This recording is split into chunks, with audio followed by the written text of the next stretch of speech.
A message from Western Saharan activists to the US oil company Kosmos Energy. In the coming months, Kosmos will work with Scottish firm Cairn Energy to begin exploring for oil 50 kilometres off the coast of Western Sahara. And therein lies the problem. Western Sahara is a disputed territory. When Spanish colonisers left Western Sahara in 1975, the Moroccans moved in from the north, claiming the territory originally belonged to them. War followed between the Moroccan army and the Polisario Front, a guerrilla force made up of the indigenous Sahrawi people. They want an independent country.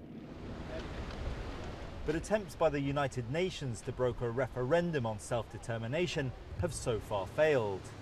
Western Sahara remains a non-self-governing territory controlled by Morocco.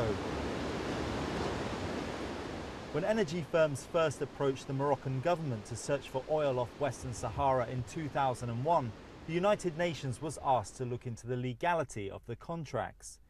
The concluding paragraph of the legal opinion, signed by Hans Corell, the then Under-Secretary for Legal Affairs, stated, "While the specific contracts are not in themselves illegal, if further exploration and exploitation activities were to proceed in disregard of the interests and wishes of the people of Western Sahara, they would be in violation of the principles of international law applicable to mineral resource activities in non-self-governing territories."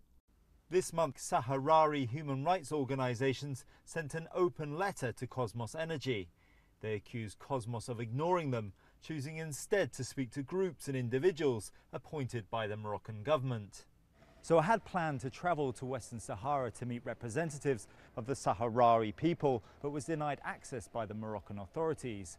So instead, and at great personal risk, an activist has travelled here to the Moroccan capital, Rabat, to meet me in person. In Western Sahara, it's common for journalists and activists to be followed by plainclothes secret police. Activists say they've been interrogated, beaten, or even imprisoned for voicing their opinion. Despite this threat, Lakal Salem, one of the signatories of the open letter, said he wanted to be interviewed without disguising his identity. He says Kosmos Energy aren't speaking to the right people. Morocco don't allow the registration of any NGO that can claim self-determination of the Sahara people. So we are not registered, we are not allowed to assembly or to have a local. So I think that Kosmos is helping Morocco, is giving new arguments to Morocco when not meeting with Sahrawi NGOs that can have the other voice. While passing the agreement with Morocco, Kosmos didn't deal with the Polisario, and that's a big problem, because the majority of the Sahrawis on the occupied territories known the Polisario as the only representative of the Sahrawis. In an interview in Washington, D.C. this week, the BBC put these claims and those made in the open letter to a spokesperson for Kosmos Energy. We have not had direct conversations with many of the groups on that letter. Many of the groups on that letter are focused on the issue of self-determination, independence, and the political side of this whole issue. We have received that letter, and we intend to respond to that letter as we respond to all stakeholders who reach out to us.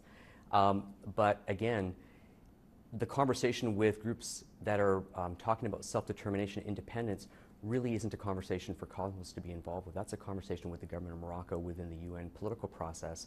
Again, what we're trying to do is create economic development in the region, which can proceed on a parallel path, such that when there is a final determination on self-determination or independence, what we've done is try to contribute to the livelihood of the people on the ground.